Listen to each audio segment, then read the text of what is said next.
धौलपुर गांव में एक भीखू नाम का किसान रहता था। भीखू बहुत ही सीधा और ईमानदार था। उसकी एक पत्नी सुंदरी और एक बीमार बूढ़ी माँ थी। भीखू के पास एक छोटी सी जमीन थी जिस पर वो खेती किया करता था, लेकिन पिछले कई सालों से भीखू की कोई भी फसल अच्छी नहीं हो पा रही थी। अजी सुनिए, अब तो घर में थोड़ा ही अनाज बचा है। माँ जी की तो तबीयत भी ठीक नहीं रहती, उन्हें तो मैं भूखा भी नहीं रख सकती हूँ। जी, आपने कुछ सोचा है? आगे क्या करेंगे आप? मैं जानता हूँ सुंदरी, लेकिन तुम ही बताओ मैं क्या करूँ। रोज इतनी मेहनत करता हूँ, लेकिन न जाने क्यों मेरी फसल हर बार खराब हो जाती है। कुछ महीने पहले सरसों बोई थी, लेकिन देखो न जाने वो भी अच्छी नहीं हो पाई, जिसकी वजह से कोई गांव वाला मेरी बोई कोई भी फसल खरीदता ही नहीं है। मैं ये अच्छे से जानती हूँ जी, इसी वजह से आप बहुत परेशान रहते हैं। लेकिन अब तो रसोई खाने में भी थोड़ा ही अनाज बचा है। माँ जी को तो हम भूखा नहीं रख सकते हैं ना जी। आगे क्या करेंगे? खैर जाने दीजिए, मैं आपको अच्छे से जानती हूँ, आप कुछ ना कुछ कर ही लेंगे जी। भीखू अपना सिर हिलाता हुआ हाँ कहता है। अगली सुबह भीखू अपने खेत की तरफ जा रहा था।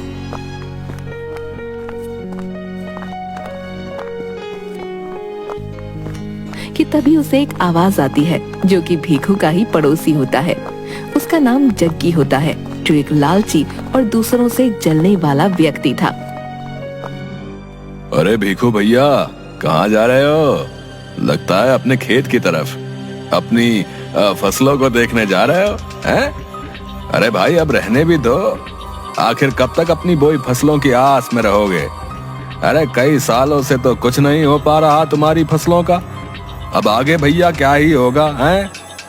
अरे जग्गी भैया, मैं तो पूरी मेहनत करता हूँ और आगे भी करता रहूंगा। मुझे पूरा यकीन है आज नहीं तो कल मेरी मेहनत जरूर रंग लाएगी। आखिर बेवकूफ को कोई कितना समझाए। हाँ ठीक है भाई, मैं भी देखूंगा आखिर वो दिन कितना जल्दी आएगा। भीखू उसकी ये बात सुनकर थोड़ा दुखी हो जाता है।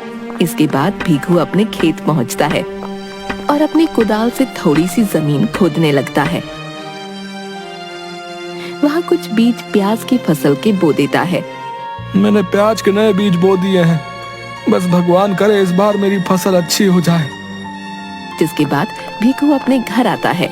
तभी उसकी बूढ़ी माँ भीखू से कहती है, अरे बेटा आ गया तू, काफी देर लगा दी बेटा तूने आने में। हाँ माँ, वो मैंने आज नई प्याज की फसल बोई है, इसलिए घर आने में थोड़ी देर हो गई। तुम बताओ, तुम्हारे पैरों का दर्द कैसा है अब? बेटा दर्द तो ऐसा ही है। कल गांव के वैद्य जी के पास गई थी, उनके पास एक औषधि है, लेकिन मेरे पास तो पैसे ही नहीं थे, इसलिए उनसे लेने की हिम्मत नहीं हुई। अरे माँ, तुम चिंता मत करो, मैं कल वैद्य जी से तुम्हारे लिए वो औषधि ले आऊंगा। अच्छा चल ठीक है, तू कह रहा है तो ले ही आएगा। जिसके बाद भीखू अपने कमरे में जाता है। मेरे पास तो 1 रुपया भी नहीं है, आखिर माँ के लिए वो औषधि कहाँ से लाऊंगा?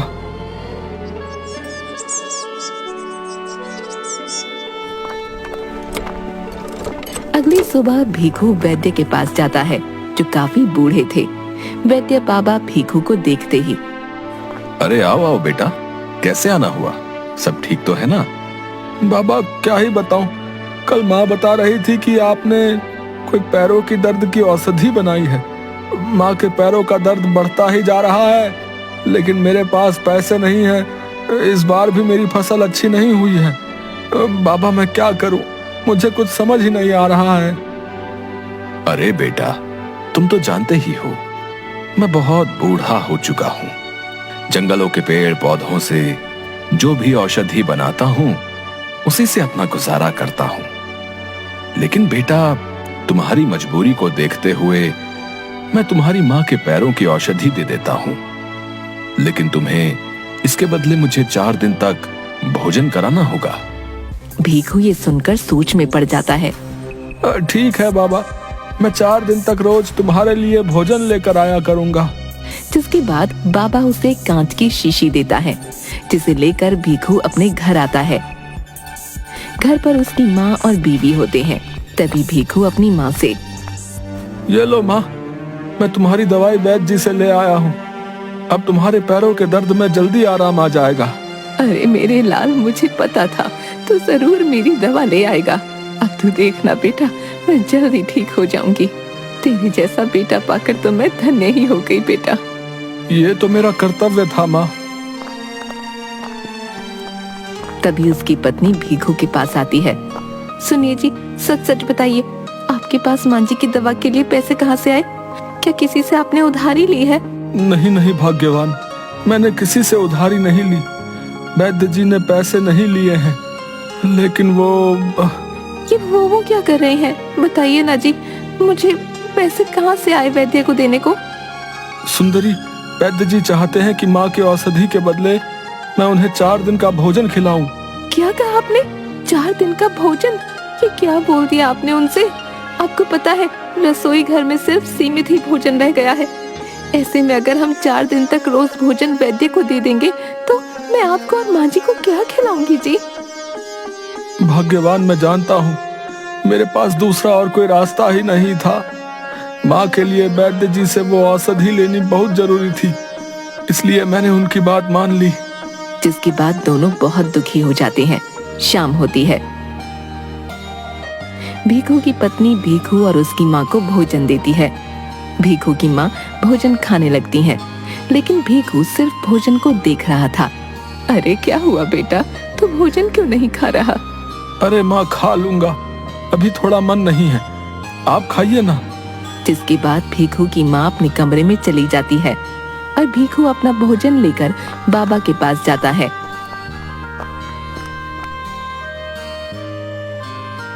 बाबा, मैं आपके लिए भोजन लेके आया हूँ, खा लीजिए। जो भी मेरे घर में रूखा सूखा था मैं आपके लिए ले आया हूँ। अरे आ गए बेटा तुम, मैं तुम्हारा ही इंतजार कर रहा था। बहुत जोरों की भूख लगी है बेटा। जिसके बाद बाबा उसका भोजन खा लेता है। इसके बाद भोला रोज ऐसा ही करता, अपने हिस्से का भोजन वैद्य बाबा को दे देता। चौथे दिन भीखू की पत्नी, सुनिए जी, आज तो रसोई घर में सारा अनाज खत्म हो गया है। मुझे तो बहुत चिंता हो रही है जी, आज क्या बनाऊंगी? भीखू ये सुनकर बहुत दुखी हो जाता है। भीखू मन ही मन सोचने लगता है, आज कैसे बाबा को भोजन दूंगा। वो अपने खेत में जाता है और देखता है कि उसकी बोई प्याज की फसलों में से एक प्याज खिलाई है, जो देखने में बहुत सुंदर लग रही है। भीखू उसे तोड़कर अपने घर ले आता है। तभी उसकी पत्नी, ये क्या लाए हैं जी? इसे एक प्याज से क्या होगा भला? भीखू रसोई घर में जाता है और एक आटे के डिब्बे को खोलता है, जिसमें बहुत ही कम आटा था। तुम इस आटे की रोटी बना दो। क्या बोल रही हैं जी? इस आटे की मुश्किल से एक, और वो भी बहुत ही छोटी रोटी बनेगी जी। इससे तो किसी का पेट नहीं भरेगा। तुम बनाओ तो सही, तुम इस आटे की छोटी ही सही, लेकिन रोटी बना दो। जिसकी बात उसकी पत्नी उस थोड़े से आटे की एक छोटी सी रोटी बना देती है। उसे लेकर भीखू वैद्य के पास जाता है। ये लो बाबा, मैं भोजन ले आया हूँ, लेकिन आपसे माफी चाहता हूँ, आज मेरे घर पर आटा नहीं था। बस जो थोड़ा सा आटा बचा था उसी से मेरी पत्नी ने आपके लिए रोटी बना दी है, और साथ में मैं अपनी प्याज की बोई फसल में से सबसे पहले जो प्याज खिलाई थी वो ले आया हूँ। वैद्य बाबा भीखू की ये बात सुनकर बहुत खुश हो जाते हैं। कोई बात नहीं बेटा, मैं आज यही खा लूंगा। वो रोटी और प्याज खाने के बाद, बेटा तुम वाकई बहुत अच्छे इंसान हो। तुम्हारी रोटी और प्याज खाकर मुझे बहुत आनंद आया। तुम्हारी ईमानदारी और निष्ठा को देखते हुए मैं तुम्हें कुछ देना चाहता हूँ। तभी वैद्य बाबा अपने एक पिटारे में से एक सफेद रंग की पोटली निकालते हैं और भीखू को दे देते हैं। ये लो बेटा, ये औषधि मैंने बहुत मेहनत से बनाई है। ये बहुत चमत्कारी है। इसे तुम जिस भी चीज में डालोगे उसका स्वाद 10 गुना बढ़ जाएगा। जैसे तुमने मुझे भोजन खिलाया है, वैसे ही तुम हर भूखे इंसान को भोजन कराओ। तुम एक ढाबा खोलो, तुम जो भी खाने की चीज बनाओगे उसमें इसका इस्तेमाल करना। ये तुम्हारी कमाई का साधन भी बनेगा। जो तुम्हारा भोजन एक बार खा लेगा वो बार बार आएगा। इसके बाद बाबा जोर जोर से हंसने लगते हैं। बाबा की बात सुनकर भीखू भी खुश हो जाता है और बाबा से वो पोटली लेकर अपने घर जाता है। अरे आ गए आप, ये हाथ में क्या है आपके जी? भीखू अपनी पत्नी को सारी बात बताता है। ये क्या कह रहे हैं आप? क्या सच में ये चमत्कारी औषधि है? लेकिन जी हमारे पास तो इतने पैसे नहीं हैं, कहाँ से लाएंगे बनाने के लिए अनाज? हाँ भाग्यवान, यही तो अब मैं सोच रहा हूँ कि भोजन बनाने के लिए अनाज की तो आवश्यकता होगी, लेकिन कुछ समझ नहीं आ रहा है। तभी एक औरत भीखू के घर आती है। अरे सुंदरी भाभी, कहाँ हैं आप? अरे आइए आइए मीना भाभी, कैसे आना हुआ? अरे आपके लिए कच्चे चावल और दाल लेकर आई हूँ। इस बार हमारी फसल बहुत अच्छी हुई है। अब भीखू भाई का तो पूरे गांव में पता ही है, इनकी फसल कहाँ अच्छी हुई होगी, तो सोचा थोड़ा आपके घर ही दे देती हूँ। बहुत बहुत धन्यवाद मीना भाभी आपका, आपने हमारे बारे में इतना सोचा। अरे नहीं भाभी, आखिर आप इतनी अच्छी हैं, बस इसीलिए आ गई आपके पास लेकर। अच्छा सुंदरी भाभी, अब मैं चलती हूँ। जिसके बाद मीना अपने घर चली जाती है। ये देखिए जी, कितने सारे चावल और दाल है, अब हम इन्हें ही बनाएंगे। जिसके बाद भीखू और सुंदरी दोनों साथ में दाल और चावल बनाने लग जाते हैं। दाल चावल बन जाने के बाद चलो सुंदरी, अब इसमें ये बाबा की चमत्कारी औषधि डालते हैं। हाँ जी, आप ही डालिए इसमें ये औषधि। भीखू दाल चावल में औषधि डालता है। दोनों दाल चावल लेकर अपने घर के बाहर एक एक लकड़ी की पटरी पर खड़े हो जाते हैं। तभी भीखू के पास गांव का एक युवक आता है। अरे ओ भीखू भैया, अब ये कौन सा नया काम खोल लिया है? दाल चावल का ढाबा? पर मुझे लगता नहीं है ये चलेगा भाई। अरे भाई, एक बार खा करके तो देखिए, हम दोनों मियाँ बीबी ने बहुत मेहनत से बनाए हैं, उसके बाद बताइएगा। अच्छा अच्छा ठीक है, खा लेता हूँ तुम्हारे बने दाल चावल। ये बताओ कैसे दिए पहले? बस 10 रुपए की प्लेट है भाई। हाँ हाँ ठीक है, दे दो एक प्लेट। जिसके बाद भीखू की पत्नी उसे एक प्लेट दाल चावल देती है। वो युवक दाल चावल खाने लगता है। अरे भीखू भाई, ये तो बहुत स्वाद है। ऐसे दाल चावल तो मैंने कभी नहीं खाए। जरा एक प्लेट और लगा दो। भीखू और उसकी पत्नी बहुत खुश हो जाते हैं। ये सब जग्गी चुपके से देख रहा था। जग्गी को ये सब बिल्कुल भी पसंद नहीं आया। ओह, तो अब इस भीखू ने नया रास्ता खोज निकाला है। अब पूरे गांव में इसकी वाहवाही होने लगेगी। नहीं नहीं, मैं ऐसा नहीं होने दूंगा। मुझे कुछ करना होगा। वो भीखू के ढाबे के पास गया। अरे भीखू भाई, कैसे हो भाई? आज बड़े जोरों की भूख लगी है, जरा एक प्लेट दाल चावल तो लगा देना। अरे भाई, अब तो दाल चावल खत्म हो गए, माफ करना भाई, अब तुम कल आना। अब ये भी कोई बात हुई भीखू भाई? इतने मन से आया था तुम्हारे ढाबे पर। खैर अब जाने दो, अच्छा चलता हूँ मैं। अच्छा रुको भाई, मैं अभी तुम्हारे लिए दाल चावल बना देता हूँ। हाँ हाँ ठीक है भाई, बना दो। तभी भीखू को थोड़ी दया आ गई। भीखू जग्गी के लिए दाल चावल बनाने लगा और देखते ही देखते भीखू अपनी उसी सफेद पोटली को निकालता है और उसमें से बाबा की दी औषधि उसमें डाल देता है। ये सब जग्गी बहुत ध्यान से देख रहा था। अच्छा, तो ये राज है इसके इतने स्वादिष्ट दाल चावल का। इसकी वजह से ही पूरे गांव में इसके दाल चावल इतने स्वादिष्ट होते हैं। तभी भीखू जग्गी को अपने बनाए दाल चावल देता है। ये लो भाई, खाओ मेरे दाल चावल। अच्छा ठीक है भाई, मजा आ गया, वाह तुम्हारे दाल चावल खाकर। अच्छा अब मैं चलता हूँ। थोड़ी देर बाद जग्गी फिर से वापस भीखू के ढाबे पर आता है और देखता है कि ढाबे पर कोई नहीं है। वो चुपके से सफेद पोटली उठा लेता है और अपने घर आ जाता है। अब ये हुई ना कुछ बात। अब मैं देखता हूँ कि उस भीखू के दाल चावल कैसे बिकते हैं। अब मैं अपना ढाबा खोलूंगा और खूब सारे पैसे कमाऊंगा। हाँ।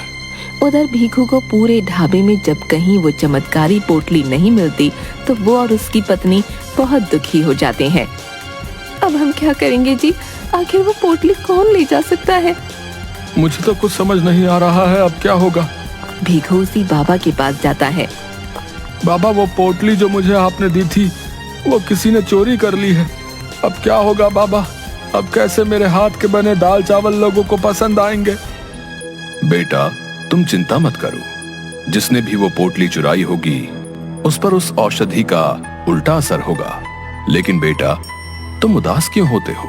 तुम जो बहुत मेहनत और लगन से दाल चावल बनाते थे, तभी सभी गांव वाले तुम्हारे बनाए दाल चावल इतना पसंद करते थे। हाँ, मेरी दी गई औषधि स्वाद को थोड़ा बढ़ा जरूर देती थी, लेकिन तुम्हारी सच्ची निष्ठा और लगन के आगे उसका इतना महत्व भी नहीं। तुम जाओ और फिर से अपने ढाबे पर जाकर उसी प्रेम और निष्ठा भाव से दाल चावल बनाओ। तुम देखना, गांव वालों को तुम्हारे बने ये दाल चावल भी बहुत पसंद आएंगे। ठीक है बाबा, मैं चलता हूँ। जिसके बाद भीखू अपनी पत्नी के साथ फिर से दाल चावल बनाना शुरू कर देता है। उधर जग्गी भी अपना ढाबा खोलता है और खूब सारे दाल चावल बनाता है और उसमें वही औषधि मिलाता है। गांव का ही एक आदमी जग्गी की दुकान पर आता है। अरे भाई, जरा एक प्लेट दाल चावल लगा दो। हाँ हाँ भाई, अभी लगा देता हूँ। जैसे ही वो आदमी जग्गी के बनाए दाल चावल खाता है, उल्टियां करने लगता है। अरे ये क्या बकवास दाल चावल बनाए हैं? जब बनाने नहीं आते तो क्यों बेचते हो? अरे अरे, क्या हुआ भाई? क्या दाल चावल पसंद नहीं आए? पसंद आने की तो बात दूर है, इतने खराब तो मैंने कभी नहीं खाए। तुम ही खाओ अपने दाल चावल। जिसके बाद गुस्से में वो आदमी वहाँ से चला जाता है। आखिर अब ऐसे कैसे बने हैं? मैं ही खा के देखता हूँ। अरे अरे, इतने कड़वे बने हैं ये तो, इनसे तो मुझे भी उल्टी हो जाएगी। छी छी छी छी। हे भगवान, अब कौन मेरे इतने सारे बने दाल चावल खाएगा? इतने सारे दाल चावल खरीदने के लिए तो मैंने अपनी सारी जमा पूंजी लगा दी। ये क्या कर दिया मैंने? और जग्गी बहुत तेज तेज रोने लगता है। भीखू और उसकी पत्नी बहुत मेहनत से बिना इस बार औषधि के दाल चावल बनाते हैं। सभी गांव वालों को वो बहुत पसंद आते हैं और उनके ढाबे पर फिर से लोगों की भीड़ लग जाती है। और बिना उस औषधि के अब भीखू का ढाबा चलने लगता है और भीखू हंसी खुशी अपनी माँ और पत्नी के साथ रहने लगता है।